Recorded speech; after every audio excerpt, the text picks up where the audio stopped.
Thanks for joining us for Season 7 of the Hospitality Hangout, a hospitality-focused podcast where the founders at Branded Strategic share their insights and bring technology and innovation leaders that are making things happen in the industry we love. My name is Jimmy Frischling, otherwise known as the Finance Guy. I'd like to introduce my partner, Mr. Michael Schatzberg, also known as the Restaurant Guy. And thanks for that introduction, Jimmy. And to all those listening, feel free to call me Shatsy. And together, we are the personalities behind Branded Strategic Hospitality. We work at the intersection of hospitality, food service, technology, innovation, and capital. Jimmy, I'm waiting to add a couple more lines there. What else? We need more lines. I mean, I feel like we should add podcasters in there. We got to need more stuff there. We had a great show today, Jimmy. This is a big one. I know I said last week, I think it was the best show we'll ever have, but I'm being serious. I think this week could be, is this the last episode of Season 7 or is there more to come? We'd have to check with our. You know what? I don't know the answer. This could be the last episode of Season 7, and if it is, what a big time finish! Oh, actually, our producer just chimed in. Producer just said no. I think there's another one. Anyway, it's a great way. So it's not the finale, but it's coming there. Listen, Jimmy, before we get into the episode, I just wanted to talk to you about something that's been bothering me all yesterday. I drove my youngest, little Sammy. Up to camp, up to the Berkshires yesterday. As you know, the signal was terrible. I was on calls. It was frustrating. Up to Camp Lennox. He's a counselor there now, so it's year 10 for him up there. And though I was so excited to drop off at camp, I couldn't stop thinking about one thing. Jimmy, there was one thing on my mind when I'm at the Berkshires, dropping my son off for camp. You know what it was? Yeah, why did you just send your kid to Brant Lake Camp instead? No, Jimmy, come on. Camp Lennox rocks it out. You know I went to Camp Lennox. By the way, we beat Brant Lake all the time. And let's not get into that right now. I will say that for another episode. We'll do a camp edition. I'm thinking when I'm dropping him off, Jillian's like, hug Sam. You're not going to see him for 7 weeks. All I'm thinking about is the branded marketplace. How do operators find the best solutions, the best technology, the best innovation? How do they do it? They got to go to the branded marketplace. That's what I'm thinking about, Jimmy. I'm dropping my son to camp for 7 weeks, and I'm thinking about the marketplace. Crazy, right? You work 24/7. It's amazing. 24/7. And I got to tell you, if you have a solution for restaurants, for hospitality, just let me know. Marketplace at brandedstrategic.com, and we'll get you onboarded right away. And if you're an operator and you're looking for a solution to help your operation, you got to go check out the branded marketplace. And Jimmy, do you know what the greatest thing is about the marketplace? That it's very expensive. We do really well. Well, I wish it was expensive. Jimmy. Jimmy, it's free. It costs nothing for anybody. How do we make money, Shatsy? Jimmy, we make it up in volume. You are the finance guy. You said, Shatz, you get 1,000 companies on this marketplace. I promise you will make money. That's what you told me. So I'm waiting for you. Jimmy, we had a great show. Let's stop boring our guest. He's got to go. He's a busy guy. Let's go. All right. And as usual, that shameless self-promotion of the branded marketplace was sponsored by your favorite bail bondsman, Chico's. You need a bail bond. Chico's Bail Bonds is your place. Way to get a real sponsor, Jimmy. Yeah, or at least a paying sponsor. I like Chico's, and so far the Bad News Bears has never sent me a cease and desist. All right. Let's get into all the action. We have a very, very special episode today. Our guest is our friend, Mr. John Davie, CEO and owner of the Buyer's Edge platform.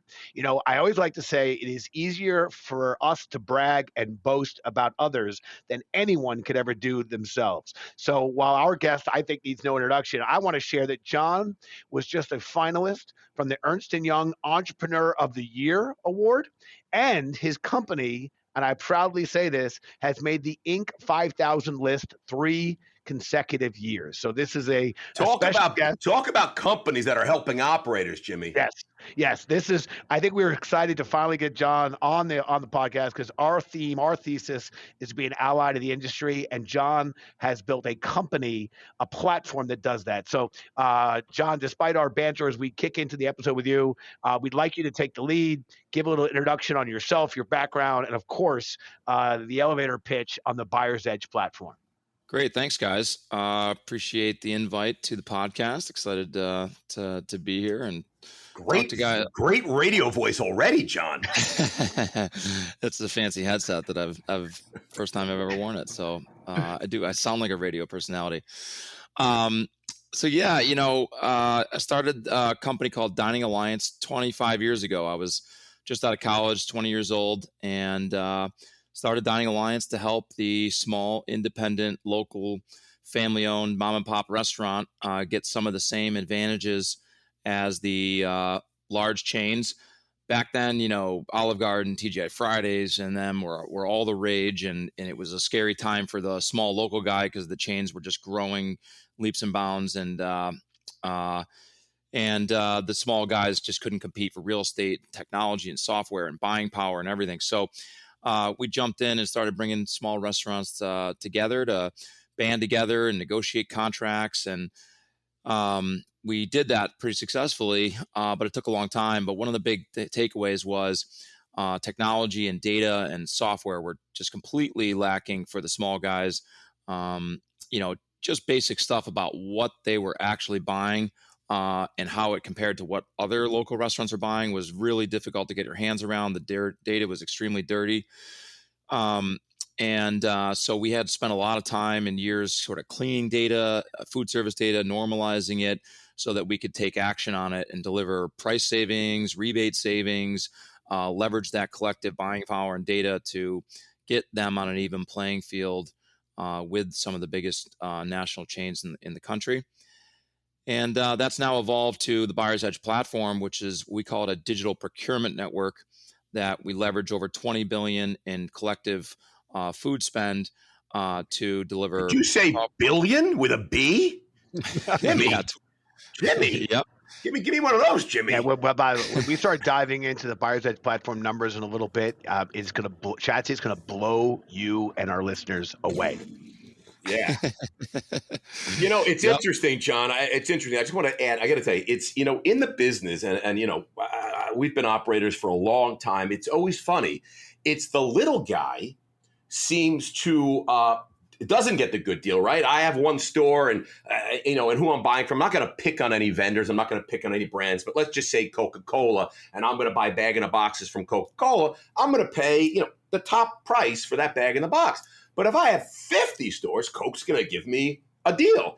And it's funny. It's like the guy that has the one store, he's the guy that actually needs the deal, and he doesn't get the deal. And the guy has 50 stores, he really doesn't need the deal as much. It's always funny.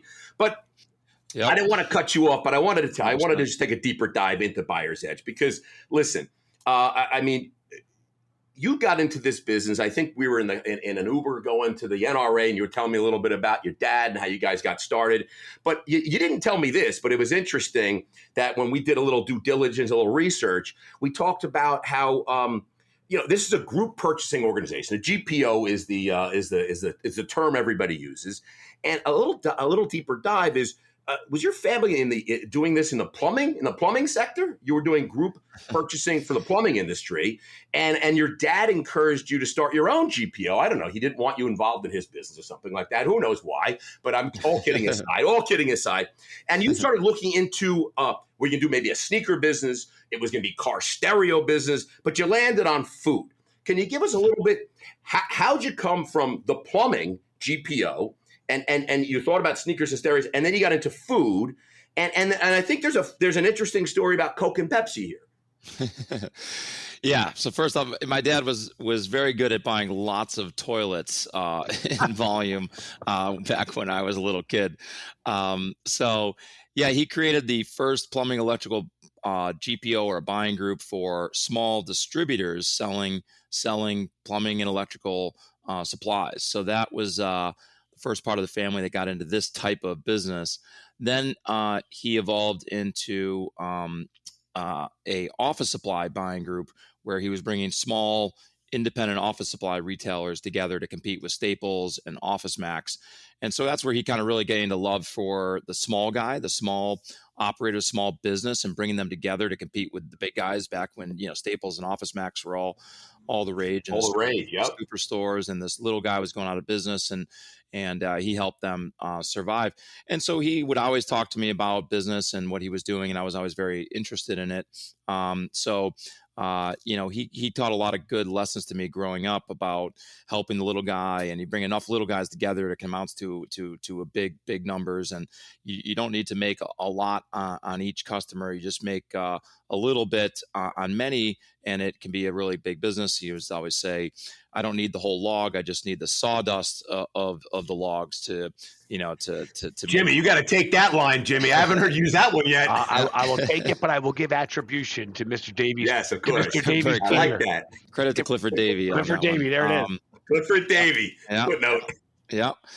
So then, he sold his stake in the office supply business right as I was graduating college, and I always knew we wanted to start a business together. And I, coming out of college, was like, very PowerPoint driven and research driven. You train that in business school. So my dad kept saying, I think we should just bring restaurants together. And I kept saying, no, hold on, Dad. We got to look at everything. We got to look at, we don't just got to jump into restaurants. Let's look at sneakers business, sporting goods. Let's look at car stereo businesses. And I started this. I spent 2 months creating this amazing research paper and PowerPoint and everything coming out of business school. And finally came back to my dad. I'm like, you're totally right. There's just a lot of. By the way, I'm glad you didn't go to car stereos, because I got to tell you, I mean, that was a good business, but I think that business is all but gone. Am I right? Yeah.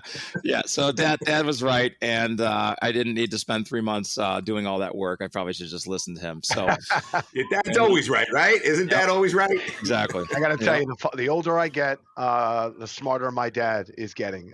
There's no question. I'm learning how much insights and intel there was there. Listen, I love the story. It's a great one. So Shatsy, get ready to have your mind blown. Today, the Buyer's Edge platform has over 100,000 restaurant locations. They process around 20 billion in product volume. They're aligned with 350 manufacturers and have over 165,000 line items. The numbers speak for themselves. But what I know from speaking with several of your employees is that despite the size of your business and with over 700 employees, Shatz, you and I we're managing like 12. But John, you still manage to keep a small family business feel. And when I saw you and your team out at the NRA, it's got a lot of family members working with them. But it was at the function at your booth. There was such a family feel. What is your secret sauce here? Because it really is amazing, the pride they all feel in working for the Buyer's Edge platform. Oh, thanks. Yeah, no, it is definitely a sense of pride that we've been able to build a high growth, technology company that's growing and profitable and doing a lot of big things, but been able to keep that family atmosphere. A lot of times, typically family businesses are not necessarily known as high growth technology oriented entities and just kind of eventually sell out to the big guy or run into some family drama, that can really cripple a family business. So you see a lot of family business horror stories out there of good businesses. Yeah, usually boils down to money and greed, right? Yeah. Yeah. And so, we're really fortunate that we don't have any of that in the Davie family at all. My father's still on the board and still active from just a strategic perspective and everything else. My two sisters, my older and younger sister, carry executive titles with the company. And we have my brother-in-law, who's the chief of staff of the company. We have cousins and friends and just a lot of people that we've known, either family or known forever, that are part of the company. And it's, we don't have an issue with nepotism, and everybody has an opportunity where you don't have to have a Davie name to have a big opportunity in this company. And there's a lot of people doing very well that aren't family members, but we don't shy away from the family side. And I think it's what helps us kind of care more about our employees and gives our employees a deeper sense of attachment, to the company, that we're just not some large corporate bureaucratic, company, that we're doing this for the long run, and I'm planning to run the company, and the family's going to be running the company for, decades to come. And I think that is something that the employees feel a sense of excitement about and attachment to. And we build off that, and they're all of our employees feel part of the family, and we welcome them in, and we're having a lot of fun doing it. Yeah, no, I got to tell you, it's awesome. And I think Jimmy alluded earlier, we had the pleasure of going to one of your events in Chicago, throwing some darts around. Yeah. And you really saw it. I mean, I know there were a lot of customers there as well, but there are, a lot of your team was there, and I got to meet a lot of them. And you saw there was, just to Jimmy's point, it really did feel like a small family business, even though it's $20 billion in volume. It's nothing but that's certainly not a small family business, but it felt that way. But let me change gears a little bit, because you keep mentioning technology. You keep saying technology, or technology platform. And generally, when you talk about GPOs and group purchasing organizations, you don't really think about technology. It doesn't really come to mind that it's a technology company. But you guys have built some really cool software and some really cool machine learning, artificial intelligence, and the like to now to team up what customers want with what they need, and who has the best pricing and the best available product to fit them. Can you tell us a little bit about what technology you're using and how it works, and how restaurants use it to save money? Because at the end of the day, that's what you're doing. You're saving operators a ton of money. Yep. Yeah, exactly. That's what it started, is save operators money, get them the best pricing, get them rebates back, get them that same type of contracts that your mega chains had. So we've never lost sight of that. But what we've developed over all these years is a tremendous amount of software that we bundle with the core offering of price savings and rebate savings. Now they get a tremendous amount of software, and 90% of it is at no cost to the operator. We have some very big enterprise level systems that there might be a SaaS fee for, typically large casinos, large chains, but your average independent restaurant pays nothing for any of the technology. So there's a whole bunch of it, but some of the key ones is that they can get a no cost inventory management, recipe costing, food cost management system, and get rebate checks back from us. So they don't pay anything in, and they actually get money back from us on the 165,000 line items that we have. Jimmy, that sounds like our marketplace. How do you make money? See, we gotta follow Mr. Davie, please. It's free, and they're giving rebates. They're giving money. Yes, Jimmy, it sounds like John's got the same business as us. I think I got the idea. We're gonna follow. He's laying the tracks. We're just gonna ride along. We're gonna talk to him offline, Jimmy. We're doing something wrong here. Taking a long time, 25 years to build it. But yeah, it's a magical thing where really it's funded from the suppliers. So Tyson, Unilever, Georgia Pacific, Pactiv, McCain French Fries, Michael's Eggs, they want to help these independent restaurants as well, and chain restaurants. They want to offer contract pricing. They want more people, obviously, to buy their branded products. The brand name manufacturers, sort of like Brand did, they want to sell more. They do want to compete with the distributor's private label. So they fund this. And so we keep a portion of the rebates as an administrative fee, and we pass on the rebates to the operator. So that's how the restaurant operator does not have to pay anything to join. And obviously we are generating revenue, and we are profitable, but we're passing a big chunk of the savings and the rebates back to the operator, and it's not costing them anything. And then we throw in all this software on top so that they can run a much more efficient operation. Again, helping the small guy, the medium-sized guy have the same both buying power, but also software and technology as the big guys. I love it. Awesome. Yep. Nope. Shatsy, I'm telling you, this is gonna help us immensely in what we're trying to accomplish as well. John, across the industry, and I'm kind of dovetailing off what you just described it in terms of the software you built and you really give to your clients, your customers, and your ecosystem.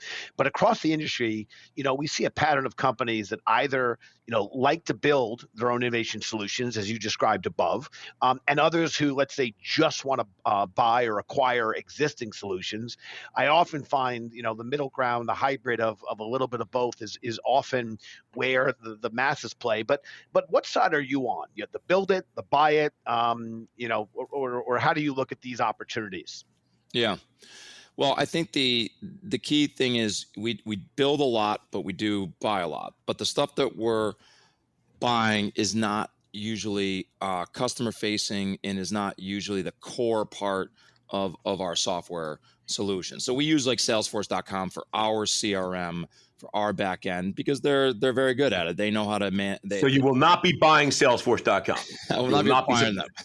Okay, so you're not buying. Salesforce is off. Okay. Right, for acquiring the company, but we pay them a fat licensing fee, yes, to be our CRM. No sense in building a CRM when there's plenty to offer, and it's not our core. We're not offering CRMs to restaurants, right? We're offering very unique, custom tailored software that's very specific to the food service and restaurant industry. And that's why we build that technology and solutions all from scratch. And the stuff that's more benign and sort of applies to every type of industry and is more on the back end of our system can be stuff that we would purchase. Well, listen, that's awesome. And I look forward to the announcement of you guys buying Salesforce. That is just going to be crazy. I don't know. All kidding aside, we've got some breaking news, Jimmy. We love having breaking news on the podcast. And I feel like we are really probably one of the top news agencies in the world today, because each Tuesday we break another story that's, I don't know how we do it, but breaking news, here it is. What can you tell us? Your new partnership, Real-Time Solutions. Give us the breaking news. What can you tell us? Yeah, we have purchased a company called Real-Time Solutions. There it is, Jimmy. Breaking news. Buyer's Edge platform purchases Real-Time Solutions. Absolutely. It's a great company. Also, a family-oriented company that is in Minnesota. And they have about 50 employees that their main focus is helping the food service manufacturers. And so as we evolve the platform to being a three-sided network, meaning we want the platform to build software solutions and benefit to restaurant operators, obviously, but also food service distributors and food service manufacturers, like your Tysons and McCain French fries, for example. And that's what Real-Time has focused on, for decades now, is helping these manufacturers run marketing campaigns, helping them with sampling campaigns, helping them build their databases and target operators and grow their business.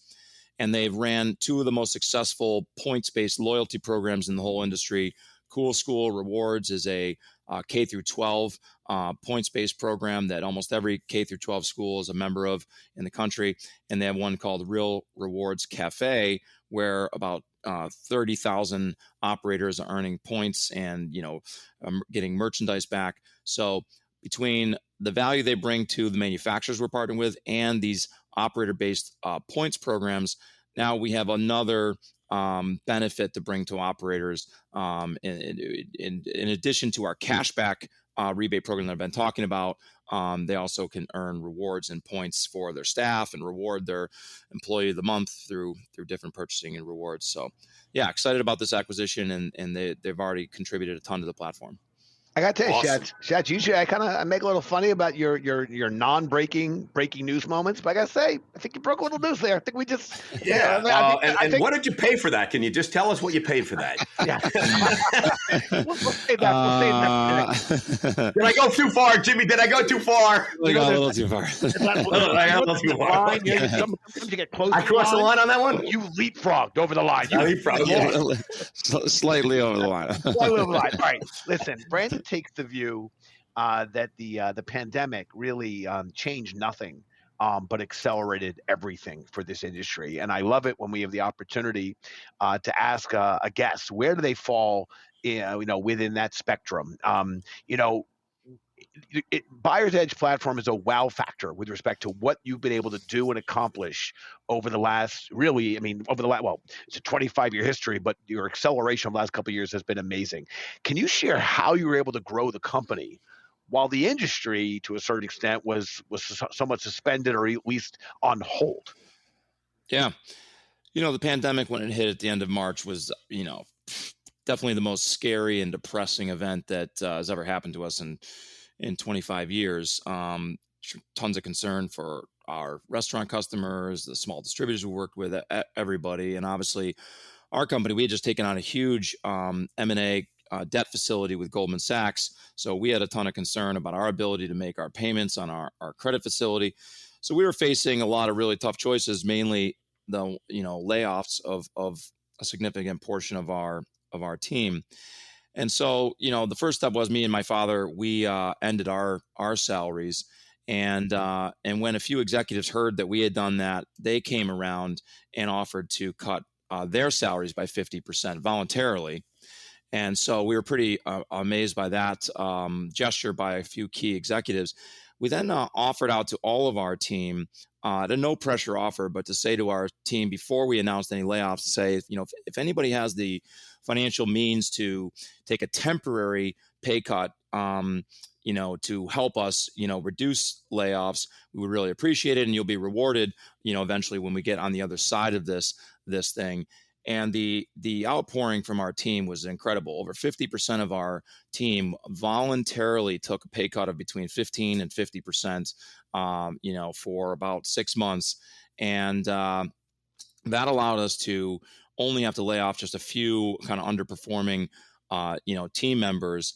And for the rest of 2020, the team just stepped it up incredibly, and I think they knew what was at stake, and they rose to the challenge. And we built a tremendous amount of new software and tools to make everything that we do easier from a remote scenario. Like, obviously, all of our customers were all remote, and not even many of them not even operating the restaurant. And then our sales team, really kicked it up, and we added over 30,000 new restaurant locations in 2020. And even though our volume was about flat, a little bit down from 2020 to 2019, then in 21 last year, we came roaring back, and we're 50% up over pre-COVID. But it was all due to our team, really seizing the moment and sacrificing voluntarily, and then overperforming tremendously to where now the company is just more than double up versus pre-COVID. I think that goes back to what we talked about earlier with the culture in your company. It's just unbelievable that you had people taking pay cuts just to hang in there. Hang in there, and also protect your teammates and protect each other. I mean, it's an awesome story, John. We appreciate you sharing it with us. Before we move on, last topic I want to cover is ESG. One of the categories within your marketplace is quite literally trash. I know you're working on building incentives for restaurants to use and switch to more sustainable solutions. What can you share with our listeners?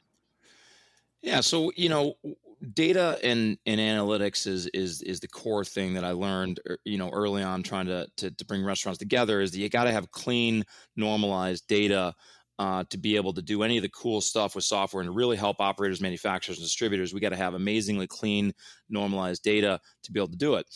And then as we've grown, we obviously want to give back, and we want to do great things as a company for the environment and from an ESG perspective. And we want to be able to leverage what we're really good at to be able to do that. And so one of the ideas that we came up with is to leverage our mass amount of data, this 20 billion in clean, normalized data that we have in our database, to find products that are probably not great for the environment, and see if we can then convert those to eco-friendly, environmentally friendly products. So, for example, we're running all sorts of analysis to look for specific operators, say, buying a lot of styrofoam, products. And we have amazing contracts with the best manufacturers for, eco-friendly products. And we have great pricing, and we have a rebate back on the environmentally friendly, eco-friendly products. But it's still going to be a little bit more money per case. Even with our volume-based pricing and everything, it's not going to be as cheap as foam. But if we can, so we're going to be building a pretty large budget to help assist and subsidize operators to make the transition away from, say, styrofoam to an eco-friendly product by bridging that gap for them for a period of time. Say, 6 months, we'll subsidize the transition from styrofoam to an eco-friendly product, using our data and analytics to find the ideal operators with that.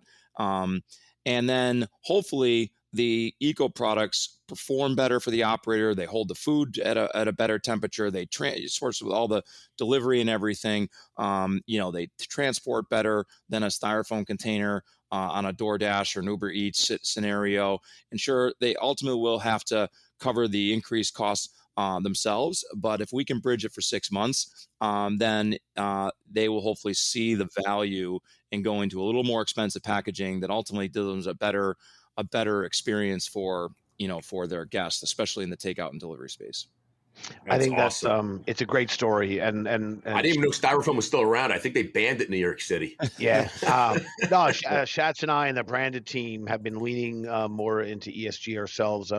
John, you and I have talked about some companies, and I really think that the consumer, the guest, the customers, they are now leaning more into this. I think the timing of what you're doing is particularly in light of how much business has moved to off-prem, is they're really taking note, and I think it's a big space. So well done, particularly in bridging the gap to get more people looking at this and embracing it. All right. It turns out that while Schatz and I started this podcast because we like talking, especially Shatsy here, we learned along the way. I'm projecting, Shatsy. I'm projecting. We learned along the way that our guests sometimes have questions for us. So let's kick off talking back. Nothing's off the table. We'd like to invite you, John, to ask us a question or two if you'd like. The microphone is yours, my friend. Okay. So you guys are in the business of investing in companies to get a return. So from that perspective, you would think it's mostly a dollar and cents equation. You deploy $100 million investment and you need to get X back, and it's really just all about the numbers and return on investment. But the main thing I've learned in the restaurant business is that relationships are the factor that you can't put in a spreadsheet and you can't put a number to, but are extremely important. And so our business grows because we do a good job, educating our members, but also building good relationships with them, trusted relationships. So when you guys make, an investment, and typically you want to do business with people you like, and you don't want to do business with people you don't like. And that's true in sales, and it's true in everything. I'm wondering how that really applies to private equity, venture investing, where it technically your investors really just care about the numbers at the end of the day and the return on investment, but the relationships with people in the industry, are critical. So how do you guys balance, that? It's a great question.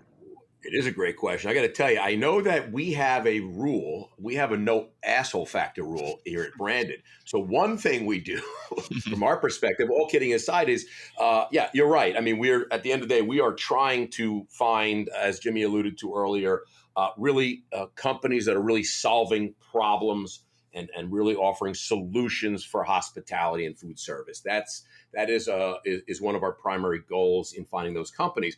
And then I think we also want to make sure that we enjoy working with the founder and CEO of the companies that we find. So we may find a great solution. I think it's a great investment. However, if we don't find chemistry or we don't find working with that founder and CEO pleasurable, then that's not we're gonna pass, because at the end of the day, Jimmy and I have to really enjoy what we're doing and enjoy the people we're working with, because we live with these.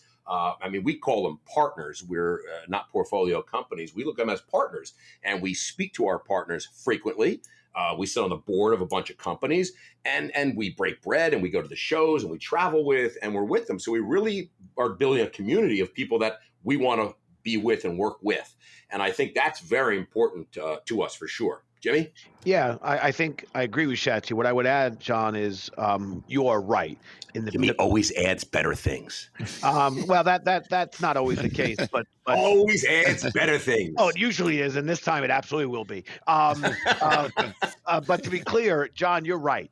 We will be judged by our stakeholders on how we return capital and whether or not we are a good steward of capital, and we'll be judged on our performance. What I will say is that the approach we take, I believe, is, and while it's very nice and it comes across as very generous to the industry, it is also, we believe, the single best way to bring value to the industry, which then brings value to our stakeholders. So I subscribe to Milton Friedman's theory. It's not mine, about everyone being motivated by their own self-interest. And that should not be confused with selfish. It's self-interest. When you get a group of people together and you get companies together that the self-interest is aligned, really special and great things can happen. First of all, our single investment thesis is what brings value to the operators, to the restaurateurs, the hoteliers, the stadiums and arenas, the airport, food courts, anywhere food and beverage is sold and served. Can we help them optimize margins? And we give it to them. We don't ever charge that community because we consider ourselves an ally to that group. Then when we work with companies, we're trying to focus on the product market and the fit. Does the service that they're bringing, is it going to be an ally to that first thesis of will it help them optimize margins? And then we do a lot of work, and you develop a lot of software that you give to your customers. We give a lot to our community as well, to our partner companies, to the industry operators, to other investors. And the joke on Brandon, my wife always reminds me, is we don't charge anyone for these things.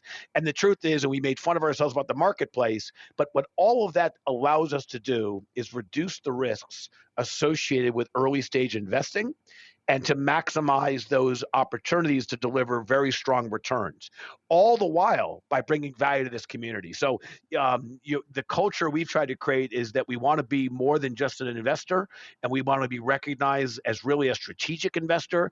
And the way we'll be judged is the performance, but I believe the things we do for the industry allows us access to more interesting and better transactions and better opportunities than others are seeing. I know I gave a long answer, but in a previous lifetime, Very unusual for you, Jimmy. Yeah, it's very unusual. I was on Wall Street. I sold securities for a living, and I remember my client yelling at me about whatever happened. My trader faded his bid. He was mad. He ripped me a new one. He's calling all these names and screaming and cursing at me. I think he even called my mother a name. And I remember getting off the phone and being like, why would I ever give him the next phone call? Why would I ever give him anything I had that was very special to the person that just did that to me? So your point, John, about trying to create a culture where you're working cooperatively and on the best terms possible, I think that's just a better way not only to live and to work, but I think it creates more value. So Schatzberg, I like to say, we're borrowing from Warren Buffett. We are long-term greedy. We think about how can we create value, and if we can create value for our partners, quoting Mr. Clyde Davie, you know what? Don't need the log. Just take some of the dust, take some of the sawdust, and that'll work. So I like it. Anyway, I thought it was a great Clifford. Oh, I'm sorry. Sorry. I apologize. Clifford, Mr. Davie. I apologize. Love your question. Mr. Davie to you, Jimmy, by the way. Yeah. I love the question and apologize for the long answer. So, Shatsy, I think I'll No. We've got some great stuff ahead of us. Listen, changing gears a little bit. Every week we throw a poll on LinkedIn. It's usually a fun poll about something about the food service restaurant business. And last week we had Mr. Tom Gordon, a founder and CEO of Slim Chickens, on. He's got a couple of 100 locations, opening up a couple of 100 more, doing great stuff in the restaurant space. We asked him, how do you prefer to get your food ordered? Drive-through, curbside, pickup, pod, or delivery? Tom said he likes drive-through, loves drive-through, but the winner of the poll was delivery. So, John, I'm going to ask you the poll question of the week. What's your favorite go-to ice cream shop? Is it Van Leeuwen? Is it Cold Stone Creamery? Is it Ben & Jerry's? Or is it Haagen-Dazs? I got to go with Haagen-Dazs. All right, make a note, Haagen-Dazs. And next week we will find out how Mr. Davie did. I got to think Haagen-Dazs is going to win this one. Jimmy, what do you think? I'm going to go Ben & Jerry's. I'll go Ben & Jerry's. I do love Haagen-Dazs, and up in the Adirondacks, there's a great Haagen-Dazs shop that I go to. But I want to go Ben & Jerry's. Look, all right, let's see how we go. Let's see how it plays out. All right, it's time for our crystal ball moment, a chance for our guests to put on their Kreskin or Miss Cleo hat and predict the future. John, how do you see restaurants and dining 2 years from now in relation to the hospitality and technology? Dining 2 years from now in relation to hospitality and tech. I think that you saw the shock to the system with COVID hitting and the rapid adoption of a ton of front of the house technology, from the QR codes, digital menus, digital POSs, and the Toasts and Olos of the world doing very well and capturing and creating efficiencies on the front end, the front of the house. What now the current crisis that operators are in is in supply chain and in labor. And so, now in 25 years of doing this, I've just never seen suppliers literally say, I can't take on a new customer. I don't need any new business. I can't even service the customers I have. And restaurant operators literally just not even be able to get product, in the door, and sometimes even having to close because they can't get the products in the door. So that crisis is going to also lead to rapid technology adoption, but the difference will be on the back of the house. So I think that restaurants will really put a higher priority and value and price tag on adopting technology that will allow them, to run a way more efficient kitchen, cafeteria, whatever it is they're running, run a way better supply chains, purchasing, sourcing, and squeeze every efficiency out of what they're buying and how to utilize everything in the back of the house to a higher level, because prices are probably not going to go back to where they were. Obviously, inflation, everybody's paying more, and that will probably come down to a certain extent. I don't know if it's going to go back to where it was, like, say, 3 years ago. So they're just going to have to run a more efficient operation, less waste, and data analytics technology is going to be the solution for them to run a much more profitable operation. And I think investors and operators and chefs will put a bigger value on tightening the controls and adopting technology to do it in the back of the house. Couldn't agree more with that. I love it. And I got to tell you, it sounds to me like Buyer's Edge platform is positioned just perfectly to help operators do this and get this done because they aren't that savvy. Yeah, we've been investing in it for a long time, and we invest more and more into it. And it is good to see it welcome. It used to just be price. What's your price? I need a better price. And now it is more people are looking for a bigger holistic solution than just who's got the cheapest price. You're not as a restaurant just purely price shopping and building a spreadsheet to price shop is not gonna get operators to running a long-term, sustainable, very profitable restaurant.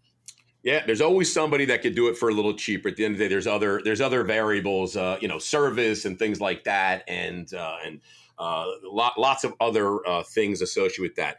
Listen, we're almost out of time, so I just want to get to the branded quick fire because this is the most important segment of the entire podcast, and without it, I think we would probably lose half our listenership, which would be Jimmy and yourself.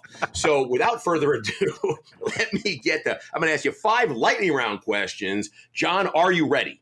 I'm ready. Fireworks or fire poppers? Oh, fireworks for sure. Where are you getting dinner from tonight? Probably my mother-in-law. She's the best cook, and she's over almost every night and cooks amazing meals. Oh, I think Jimmy and I will be there. Where's your favorite food city in the world? Boston, Mass, for sure. Jimmy, I don't think we've gotten that one yet. Hey, you got a long. Where is your favorite place to travel? The Finger Lakes, Seneca Lake, heading off there next Wednesday for the 4th of July. Sounds absolutely delicious.